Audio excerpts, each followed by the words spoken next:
নমস্কাৰ প্ৰিয় দৰ্শক, মই শেৱালী।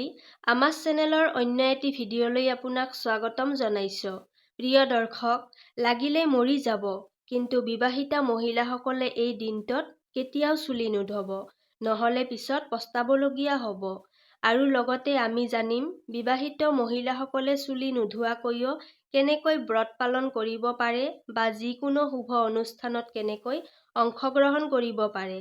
আৰু লগতে আমি মহিলাসকলে কৰা কিছুমান ভুলৰ বিষয়ে জানিম, যিয়ে ঘৰখনলৈ বৰবাদ কঢ়িয়াই আনে। গতিকে সম্পূৰ্ণ তথ্য জানিবৰ বাবে ভিডিঅ'টো শেষলৈকে চাব আৰু সঁচা ভক্তিৰে কমেণ্ট বক্সত জয় মা লক্ষ্মী বুলি অৱশ্যই লিখিব।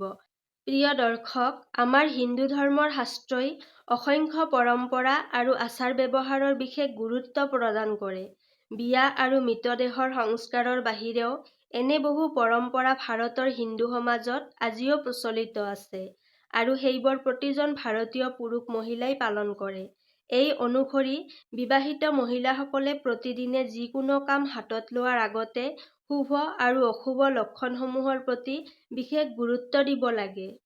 আপুনি হয়তো জানেই, বিবাহিতা মহিলাই কিছুমান বিশেষ দিনৰ উপৰিও হিন্দু ধৰ্মশাস্ত্ৰত চুলি ধোৱাৰ নিষেধাজ্ঞা আৰোপ কৰা হৈছে। যদি বিবাহিত মহিলাসকলে সপ্তাহৰ কিছুমান বিশেষ দিনত চুলি ধুৱে, তেন্তে তেওঁলোকৰ স্বামীয়ে সমস্যাৰ সন্মুখীন হ'ব পাৰে। আনকি তেওঁলোকৰ সন্তান আৰু পৰিয়ালৰ সদস্যসকলেও সমস্যাৰ সন্মুখীন হ'ব পাৰে। প্ৰিয় দৰ্শক, এতিয়া এই বিষয়ে জানো আহক। কিন্তু তাৰ আগতে যদি আপুনিও বিচাৰে মা লক্ষ্মীৰ আশীৰ্বাদ সদায় আপোনাৰ লগত থকাটো, তেন্তে ভিডিঅ'টিত এটা লাইক কৰি চেনেলটো ছাবস্ক্ৰাইব কৰি ৰাখিব আৰু লগতে কমেণ্ট বক্সত জয় মা লক্ষ্মী বুলি অৱশ্যই লিখিব। প্ৰিয় দৰ্শক, এই ভিডিঅ'টিত আমি জানিম কোনটো বিশেষ দিনত বিবাহিতা মহিলাসকলে চুলি ধুব লাগে আৰু কোনটো দিনত বিবাহিত মহিলাসকলে চুলি ধুব নালাগে আৰু কোন দিনা চুলি ধোৱাটো অত্যন্তই জৰুৰী। সৰ্বপ্ৰথমে আমি বুধবাৰৰ কথা কওঁ। বুধবাৰে বিশেষকৈ কুমাৰী ছোৱালীবোৰে চুলি ধুব নালাগে। যদি কোনো কুমাৰী ছোৱালীয়ে বুধবাৰে চুলি ধুৱে, তেন্তে তেওঁৰ ভাতৃৰ ওপৰত কিবা ডাঙৰ দুৰ্যোগ আহিব পাৰে, যিটো আপুনি কল্পনাও কৰিব নোৱাৰে। সেইবাবে যিমান সম্ভৱ হয় বুধবাৰৰ দিনা কুমাৰী ছোৱালীয়ে চুলি ধোৱাৰ পৰা বিৰত থাকিব লাগে। ইয়াৰ পিছত বৃহস্পতিবাৰ। বিবাহিতা মহিলাই যদি বৃহস্পতিবাৰৰ দিনা চুলি ধুৱে, তেন্তে স্বামীৰ আয়ুস কমি যায়। বিবাহিত মহিলাই ভুলতেও বৃহস্পতিবাৰৰ দিনা চুলি ধুব নালাগে আৰু লগতে বৃহস্পতিবাৰৰ দিনা নখ, চুলি আদি কটাৰ পৰা বিৰত থাকিব লাগে। এনেতো আপুনি বৃহস্পতিবাৰৰ দিনা ঘৰটোও মুচিব নালাগে বা যিকোনো বস্তু আদিও ধুব নালাগে। যদি আপুনি এনে কৰে, তেন্তে আপোনাৰ পৰিয়ালটোৱে ডাঙৰ সমস্যাৰ সন্মুখীন হ'ব পাৰে। এতিয়া জানো আহক সোমবাৰৰ বিষয়ে। যদি কোনো বিবাহিতা মহিলাই সোমবাৰৰ দিনা চুলি ধুৱে, তেন্তে তেওঁৰ সন্তানে ডাঙৰ সংকটৰ সন্মুখীন হ'ব পাৰে বুলি ধাৰণা কৰা হৈছে। পৰিয়ালটোৱে আৰ্থিক সমস্যাৰ সন্মুখীন হ'ব পাৰে।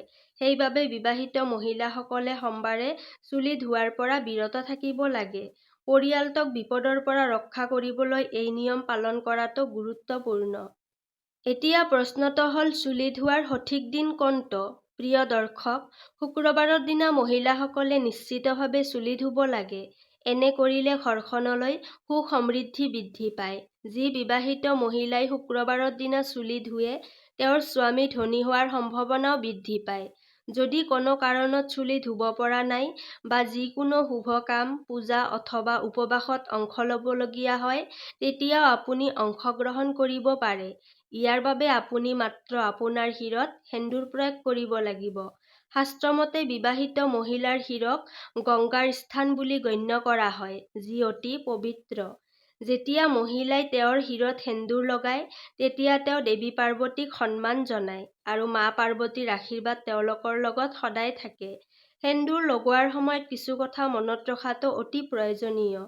কেতিয়াবা মহিলাসকলে সেন্দুৰ প্ৰয়োগ কৰাৰ সময়ত এনেকুৱা কিছুমান ভুল কৰে, যাৰ বাবে তেওঁলোকে ইয়াৰ সম্পূৰ্ণ সুফল নাপায়। ওলোটা তেওঁলোকৰ স্বামীয়ে সমস্যাৰ সন্মুখীন হ'বলগীয়া হয়।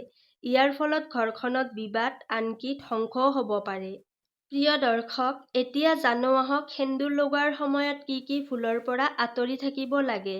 নম্বৰ 1, কিছুমান মহিলাই সেন্দুৰ লগাবলৈ অতি লাজ অনুভৱ কৰে আৰু চুলিৰ বিভাজনত লুকুৱাই ৰাখে।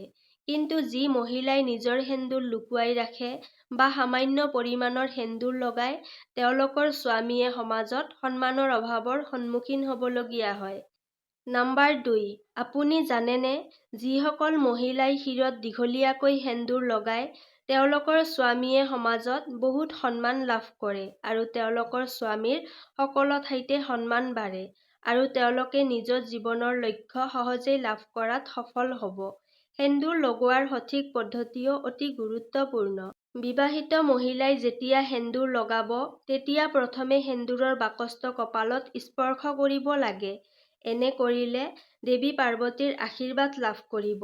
ইয়াৰ পিছতহে তেওঁলোকে শিৰত সেন্দুৰ লগাব লাগে। এনে পদ্ধতি কেৱল পবিত্ৰ বুলি গণ্য কৰাই নহয়, আপোনাৰ জীৱনত সুখ আৰু সমৃদ্ধি আৰু স্বামীৰ জীৱনত সফলতাও কঢ়িয়াই আনে। নম্বৰ ৩, সেন্দুৰ প্ৰয়োগৰ শুদ্ধ পদ্ধতি বিবাহিত মহিলাৰ বাবে অতি গুৰুত্বপূৰ্ণ বুলি বিবেচিত হৈছে। সেন্দুৰ সদায় নাকৰ পনে পনে লগাব লাগে। কিছুমান মহিলাই চুলি বেঁকাকৈ বিভাজিত কৰি সেন্দুৰ লগায়, যিটো শাস্ত্ৰ অনুসৰি অনুচিত বুলি গণ্য কৰা হয়। তেনে কৰিলে তেওঁলোকৰ স্বামীৰ সমস্যাৰ সৃষ্টি হ'ব পাৰে আৰু তেওঁলোকে নিজৰ জীৱনৰ লক্ষ্যত উপনীত হ'ব নোৱাৰে। আৰু এটা কথা মনত ৰাখিব যে বিবাহিতা মহিলাই গা নোধোৱাকৈ সেন্দুৰ কেতিয়াও লগাব নালাগে আৰু যেতিয়াই সেন্দুৰ লগায় তেতিয়া মা পাৰ্বতীক স্মৰণ কৰিব লাগে। মা পাৰ্বতীৰ আশীৰ্বাদেই প্ৰতিগৰাকী বিবাহিত মহিলাক অখণ্ড সৌভাগ্যৰ বৰদান প্ৰদান কৰে। নৱবিবাহিত মহিলাসকলৰ বাবে এটা বিশেষ পৰামৰ্শ হ'ল, বিয়াৰ সময়ত লাভ কৰা সেন্দুৰখিনি সংৰক্ষণ কৰি কিছু সময়ৰ বাবে নিয়মিতভাৱে প্ৰয়োগ কৰা। যেতিয়াই কোনো পূজা অথবা শুভ অনুষ্ঠান হয়, তেতিয়া সেই সেন্দুৰৰ ব্যৱহাৰ কৰিব, কাৰণ সেই সেন্দুৰত দেৱ-দেৱীৰ আশীৰ্বাদেৰেই ভৰপূৰ আৰু ইয়াক ব্যৱহাৰ কৰিলে আপোনাৰ জীৱনত সুখ সমৃদ্ধি অটুট হৈ থাকে। প্ৰতিগৰাকী বিবাহিত মহিলাই এইবোৰ কথা মনত ৰখাটো জৰুৰী। এগৰাকী মহিলাই নিজৰ ঘৰখন চম্ভালে আৰু উন্নতিৰ পথত আগুৱাই নিয়ে। কিন্তু যদি মহিলাসকলে কিছুমান বেয়া অভ্যাস গ্ৰহণ কৰে, তেন্তে তেওঁলোকৰ ঘৰৰ পৰা মা লক্ষ্মী আঁতৰি যায়। বাস্তুশাস্ত্ৰৰ মতে কিছুমান কাম আছে, যিবোৰ মহিলাই ভুলতেও কৰা উচিত নহয়। যদি তেওঁলোকে এইবোৰ কাম কৰে, তেন্তে ঘৰখনত দৰিদ্ৰতাই বাস কৰিব পাৰে আৰু সদায় টকাৰ নাটনিয়ে দেখা দিব। সেয়েহে এই নিয়মসমূহ পালন কৰি নিজৰ ঘৰখন সুখী আৰু সমৃদ্ধিশালীৰে ভৰাই তোলক। বাস্তুশাস্ত্ৰৰ মতে জানো আহক, মহিলাই কিছুমান এনেকুৱা ভুল কৰে, যিবোৰ ভুল কেতিয়াও কৰিব নালাগে। নম্বৰ ১, যদি মহিলাসকলে নিজে ঘৰত ঝাৰু দিয়ে বা ঘৰ মুছে, তেন্তে এইবোৰ কাম সদায় সূৰ্য উদয়ৰ আগতেই কৰিব। সূৰ্য উদয়ৰ পিছত ঘৰ চাফা কৰিলে ঘৰখনলৈ দৰিদ্ৰতাই প্ৰৱেশ কৰে।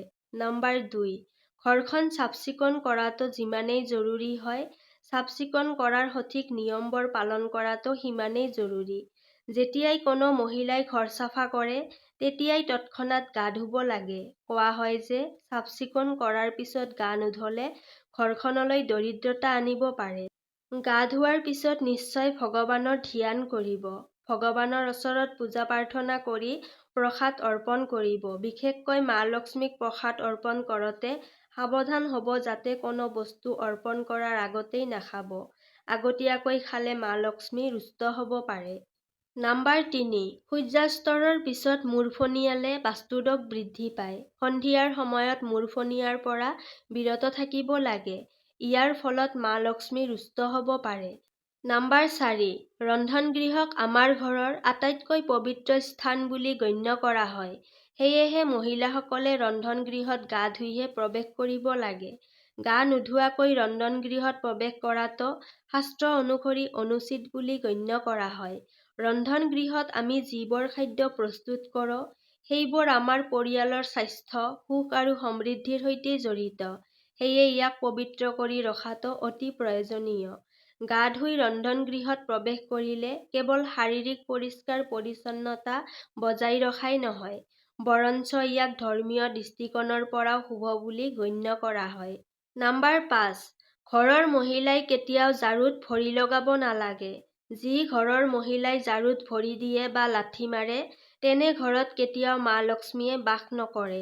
এগৰাকী মহিলাই যদি এনে কাম কৰে, তেনে ঘৰত দৰিদ্ৰতাই প্ৰাধান্য পায়। সেই ঘৰ কেতিয়াও আৰ্থিক দিশত উন্নতি কৰিব নোৱাৰে। সেইবাবেই ধ্যান ৰাখিব যে ঘৰৰ মহিলাই এই কাম কেতিয়াও কৰিব নালাগে। নাম্বাৰ 6, ঘৰৰ সুখ শান্তিৰ সবাতোকৈ ডাঙৰ আধাৰ হৈছে ঘৰৰ মহিলা। যি ঘৰৰ মহিলাই সদায় খঙত থাকে আৰু সুখী নাথাকে, তাত মা লক্ষ্মীৰ কৃপা নাথাকে। এনে ঘৰ লাহে লাহে অহৰহ বিপদ আৰু দৰিদ্ৰতাৰ সন্মুখীন হয়।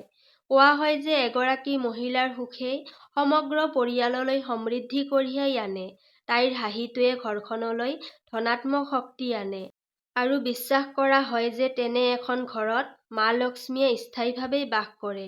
কিন্তু যদি মহিলাগৰাকীয়ে অনবৰতে খং আৰু উদাস মনত থাকে, তেন্তে ইয়াৰ প্ৰভাৱ সমগ্ৰ ঘৰখনতেই পৰে। সেয়েহে মহিলাসকলে সদায় সুখী হৈ ঘৰত শান্তি বজাই ৰাখিবলৈ চেষ্টা কৰিব লাগে। পৰিয়ালৰ সদস্যসকলেও ধ্যান ৰাখিব লাগে যাতে ঘৰখনৰ মহিলাক সুখত ৰাখে, যাতে মা লক্ষ্মীৰ আশীৰ্বাদ সমগ্ৰ পৰিয়ালটোৰ ওপৰত থাকে। নাম্বাৰ 7, প্ৰিয় দৰ্শক, কেতিয়াও নিজৰ সেন্দুৰ কাকো দান দিব নালাগে। বিবাহিত মহিলাই কেতিয়াও নিজৰ সেন্দুৰৰ বাকচটো য'ত আপুনি সেন্দুৰ ৰাখে সেইটো কেতিয়াও কাকো দিব নালাগে। আৰু যেতিয়া আপুনি সেন্দুৰ লগাব, তেন্তে সদায় অকলে লগাব নাইবা মূৰত উৰণি এখন লৈ লগাব। নহ'লে আপোনাৰ ওপৰত বেয়া চকুৰ প্ৰভাৱ পৰিব পাৰে। আপোনাৰ সম্পৰ্ক নষ্ট হ'ব পাৰে। বিবাহিতা মহিলাসকলে নিজৰ হাতত পিন্ধা খাৰু আৰু ভৰিত পিন্ধা পায়েল কাৰো লগত শ্বেয়াৰ কৰিব নালাগে। আৰু বিশেষকৈ ভৰিৰ আঙুলিৰ আঙুঠিটো ভুলতেও কাকো দিব নালাগে। তেনে কৰাটো অত্যন্তই অশুভ বুলি গণ্য কৰা হয়। ঠিক তেনেদৰে নিজৰ কপালৰ বিন্দিও কেতিয়াও কাকো দিব নালাগে। বিবাহিতা মহিলাসকলে যদি তেওঁলোকৰ ভৰিৰ পায়েল, আঙুঠি আৰু বিন্দি কাৰোবাৰ লগত শ্বেয়াৰ কৰে বা কাৰোবাক দি দিয়ে, তেন্তে এই ভুল কৰাটো উচিত নহয়। ইয়াৰ বাবে আপোনাৰ স্বামীৰ ওপৰত কষ্ট আহিব পাৰে। নাম্বাৰ 8, ঘৰৰ পবিত্ৰতা আৰু পৰিষ্কাৰ-পৰিচ্ছন্নতাৰ সৈতে মা লক্ষ্মীৰ আশীৰ্বাদৰ লগত গভীৰ সম্পৰ্ক আছে। বিশেষকৈ ঘৰৰ মহিলাসকলে ইয়াৰ প্ৰতি গুৰুত্ব দিয়া উচিত। ৰাতিৰ সময়ত ৰন্ধনশালত কেতিয়াও জোঠা বাচন ৰাখিব নালাগে। এই অভ্যাসে ঘৰৰ সুখ সমৃদ্ধিৰ ওপৰত বেয়া প্ৰভাৱ পেলাব পাৰে।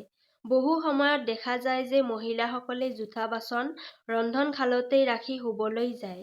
এনে কৰা একেবাৰেই সঠিক নহয়। শাস্ত্ৰ অনুসৰি জোঠা বাচনে ঘৰত নকাৰাত্মক শক্তি আনে আৰু ইয়াৰ ফলত মা লক্ষ্মীয়ে ঘৰত প্ৰৱেশ নকৰে। ইয়াৰ পৰিৱৰ্তে ঘৰত দৰিদ্ৰতা আৰু দুখে বাস কৰিব পাৰে। ৰাতি শুবলৈ যোৱাৰ আগতে ৰন্ধনশাল পৰিষ্কাৰ কৰা আৰু বাচন-বৰ্তন ধুই সজাই ৰখাটো অতি প্ৰয়োজনীয়। এনে কৰিলে ঘৰত সদায় সকাৰাত্মক শক্তি বজাই ৰখা হয় আৰু মা লক্ষ্মীৰ আশীৰ্বাদ সদায় থাকে। সেয়ে এই অভ্যাসটো সলনি কৰক আৰু নিজৰ ঘৰত সুখ শান্তি আৰু সমৃদ্ধি আনিবলৈ প্ৰয়াস কৰক। মনত ৰাখিব, পৰিষ্কাৰ-পৰিচ্ছন্নতাৰ দ্বাৰাই মা লক্ষ্মী প্ৰসন্ন হয় আৰু তেওঁৰ আশীৰ্বাদেই ঘৰখন ধন-সম্পত্তি আৰু সমৃদ্ধিৰে ভৰাই তোলে। প্ৰিয় দৰ্শক, আজিৰ ভিডিঅ'টো ইমানেই আছিল। যদি ভিডিঅ'টো ভাল লাগিছে, তেন্তে ভিডিঅ'টিত এটা লাইক কৰি চেনেলটো ছাবস্ক্ৰাইব কৰি ৰাখিব আৰু লগতে কমেণ্ট বক্সত জয় মা লক্ষ্মী বুলি অৱশ্যই লিখিব। তেতিয়াহ'লে আজিলৈ ইয়াতেই সামৰিছোঁ। কাইলৈ পুনৰ লগ পাম আন এটি ভিডিঅ'ৰ সৈতে। ধন্যবাদ।